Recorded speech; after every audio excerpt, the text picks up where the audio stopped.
நகைக்கு பேலன்ஸ் நாங்களாம் பாத்துக்கிறோம் மாப்ள. 1 லட்சம் ரூபா குறையுதுன்னு சொன்னீங்களா மாப்ள? முதல்ல அந்த கவுன்சிலரை போய் பாரு, அவர் ஏதாச்சும் ஐடியா கொடுப்பாரு. இதுக்கேம்மா நீ கவலைப்படுற? எனக்கு தெரிஞ்ச வட்டி கடைக்காரன் ஒருத்தர் இருக்கான், வாங்கி தரேன். ஆனா காசை கரெக்டா திருப்பி தரலன்னா ரொம்ப டார்ச்சர் பண்ணுவான். அதுக்கு தான் யோசிக்கிறேன். ஏண்டா கல்யாணத்துக்கு காசு வேணா நான் வேணும், கருமாதிக்கு காசு வேணா நான் வேணும், வட்டி மட்டும் கேட்டா கிட்ட கூட எட்டி பாக்குறதுல எப்படா வெட்டி தருவ? வெட்டி தருவ? யாருக்கிட்ட ஏமாத்த நினைக்கிற? முடிச்சு விடுவேன்டா. எப்படா தருவ சொல்ற? சொல்லு, வட்டி எப்ப தருவேன்? வாயா கவுன்சிலர, என்ன ஆளுகளை தூக்கணுமாயா? இல்லண்ணே, உங்களை தான் பார்க்க வந்தோம். என்னடா இங்க நின்னுக்கிட்டு இருக்கீங்க? கொல்றவன சொல்லுங்க. ஒரு உதவி வேணும். தம்பி எனக்கு வேண்டப்பட்டவர், அப்பா ஹெட் மாஸ்டரா இருக்காரு. என்ன வேணும் அதுக்கு? கொஞ்சம் பணம். கொஞ்சம் பணம்னா ஒரு 1 லட்சம் ரூபா. தம்பி 1 லட்சம் எப்ப திருப்பி தருவீங்க? ஒரு 6 மாசத்துல திருப்பி கொடுத்துறேன். அது அசலு, வட்டி மாசம் மாசம் கரெக்டா வந்து கொடுத்துறேன் சார். ஜெகதீசா,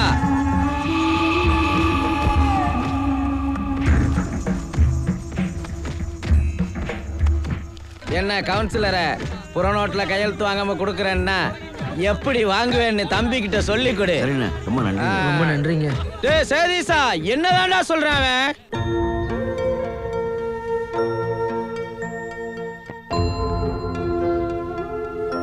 பா, தங்கச்சிக்கு கல்யாணத்துக்கு தேவையான பணம் நகை எல்லாம் இருக்குப்பா, முடிங்கப்பா.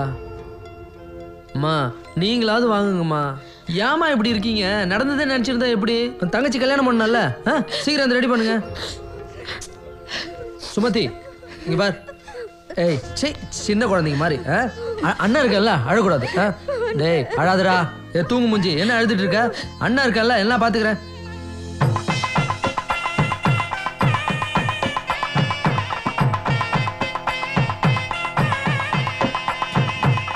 அண்ணா கவுன்சிலர் அண்ணா, நீங்க எல்லாம் ஏன்னா இந்த வேலையை செய்றீங்க? சும்மா இருப்பாண்டே, நீ கஷ்டப்படுற பார்த்து நாங்க சும்மா இருக்கிறதா?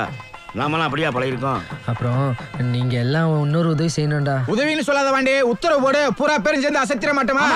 என்ன உதவி மாப்ள? இல்லை, உங்களுக்கெல்லாம் தெரிஞ்ச விஷயந்தான்.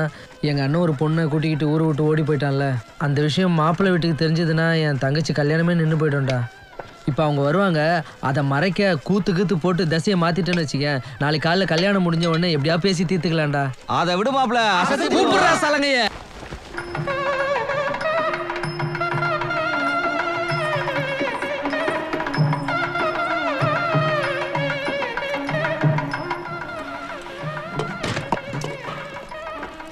வாமாண்டி வாமாண்டி வாமாண்டி, மெதுவா மெதுவா மெதுவா மெதுவா. ஏய் என்ன மாப்பிள்ள வர? மாப்ள மாப்ள, தாலி கட்ட போறாங்க. இந்த வேலையெல்லாம் நாங்க பாத்துக்கிறோம், நீ போய் தாலி கட்டத பாரு.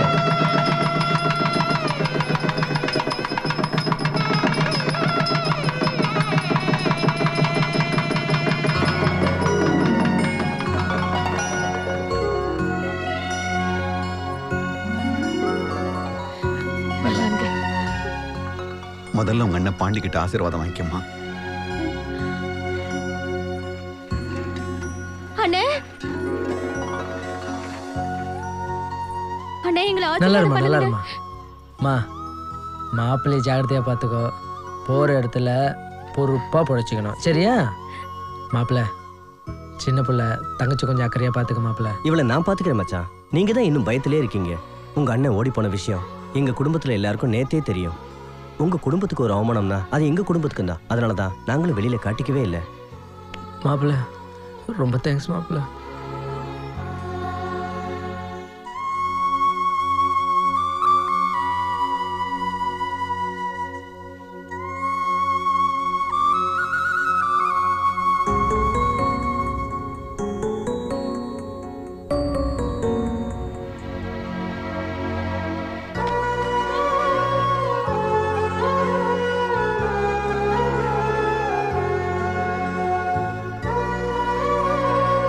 தகப்பனுக்கு எப்பவுமே கடைசி புள்ளன்னு தான் சொல்லுவாங்க. உனக்கு என்ன குடுப்பன இல்லடா. எனக்கு எப்பவுமே என் மூத்த பையன் தான். எனக்கு எப்பவுமே எல்லாமே இவன் தான்டா. அமைதியா இருங்க, அண்ணன் தூங்கிட்டு இருக்கான்ல, சத்தம் போடாம போங்க போங்க. பாண்டி, அப்பா நீ தூங்குப்பா, நீ தூங்குப்பா. என்னப்பா நீங்க போய் கொடுங்கப்பா. தங்கச்சி கல்யாணத்துக்காக 5 நாளா ராப்பகலா உழைச்சிருக்கேன். மனசுல திமிர்ந்தாலும் உடம்பு கழிச்சு தானப்பா போயிருக்கும். நீ தூங்கு. பரவாயில்லப்பா, தூக்கம் போயிருச்சுப்பா. எந்த புள்ள குடும்பத்தை கரையத்துவான்னு நினைச்சனோ அவனே குடும்பத்தை குழி தோண்டி புதைச்சிட்டான். நான் உன்னை என்னைக்குமே நம்பினதில்லை. ஆனா எனக்கு இப்ப நம்பிக்கை வந்திருக்கு. நாளைக்கு எனக்கு ஏதாவது ஒன்று ஆச்சுன்னா நீ குடும்பத்தை பார்த்துப்ப. அந்த நம்பிக்கை எனக்கு இருக்குடா. பா அப்படிலாம் பேசாதீங்கப்பா. உங்களுக்கு ஒன்றும் ஆகாதுப்பா.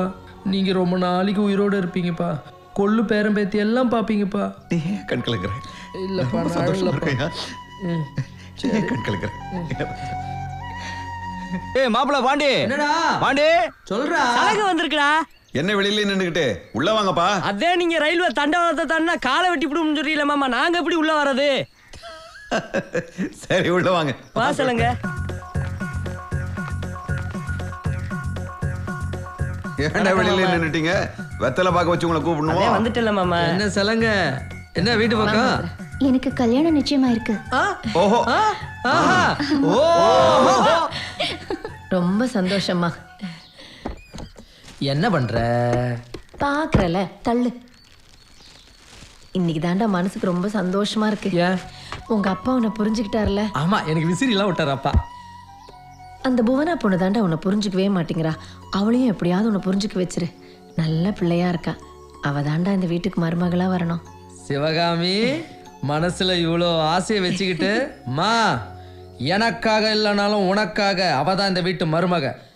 எனக்காக வேணாண்டா. வேண்டாமா? ஆஹா, உனக்காகத்தான். நீ முன் வச்ச காலை பின் வைக்க கூடாது. ஆஹா, அம்மா ஆசைப்பட்டா அதை நிறைவேற்றி வைக்கிறது தான் புள்ளியோட கடமை. வா, ஒரு வேலை தேடிக்கப்பா. தேடிக்கிட்டு இருக்கேன் மாமா. வாங்கிக்கமா. நீங்க சேர்ந்து நில்லுங்கம்மா. இனி ஆசீர்வாதம் பண்ணுங்க. நல்லா இருமா, நல்லா இருமா. கொஞ்சம் இரு. இந்தாம்மா. மாமா அங்கங்க காசு வச்சிருக்காருடா. ஆமாமா, நமக்கும் கொடுப்பாரு போங்க. மாமா எங்க ஆசீர்வாதம் பண்ணுங்க. என்ன கிடையாது, காலைல விழுந்தா காசு கிடைக்குன்னுட்டு. நாங்க ஆளுக்கு 50 ரூபாய். வீணா செலவு பண்ணாதீங்க, உருப்படியா செலவு பண்ணுங்க. சரியா? மாமா கொடுத்த 50 ரூபாயில ஆளுக்கு ஒரு ஆட்டோ வாங்கி மாமா பேர்ல விட்டுருவோம்டா. அது உங்க பள்ளிக்கூடத்துக்கே சவாரி அடிக்கட்டும் மாமா. கரெக்ட் தானே? என்ன பேச்சு பேசுறானுங்க குசுபுக்கார பசங்க. நீ சிவக பார்த்து அவங்க அண்ணன் பசங்கள என்ன பண்ணி எப்பறாத்தனால இவங்க கூட. சும்மா பண்ண முடியாது. ஆப்போ குவார்டர் ஏற்பாடு பண்ணு. அண்ணே, நான் கேட்ட விஷயம் என்னன்னாச்சு? விசாரிச்சு வச்சுட்டேன் மாண்டி. இன்னும் 1 மாசத்துல மார்க்கெட்ல கடை காலி ஆகுது. அந்த கடை உனக்கு தான் சொல்லிட்டேன். கொஞ்சம் 1 மாசம் பொறுத்துக்க. சரிண்ணே, ரொம்ப நன்றிண்ணே. நன்றி சொன்ன பாண்டிக்கு நன்றி. நன்றி. உக்காருண்ணே. உட்கார சொன்னதுக்கு நன்றி. எப்பா நான் வரேண்ணே. என்ன மாப்பிள மார்க்கெட்ல கடையா? டேய், தங்கச்சி கல்யாணத்துக்காக எவ்வளோ கடன்லாம் வாங்கியிருக்கோம். அதெல்லாம் அடிக்க வேணாம். இப்படியே பொறுப்பு இல்லாமல் சுற்றிட்டு இருந்தா எப்படி? அதுக்கு தான் ஒரு கடை கேட்டேன். ரொம்ப நல்ல விஷயம் தான் மண்டி. ஆமாவா?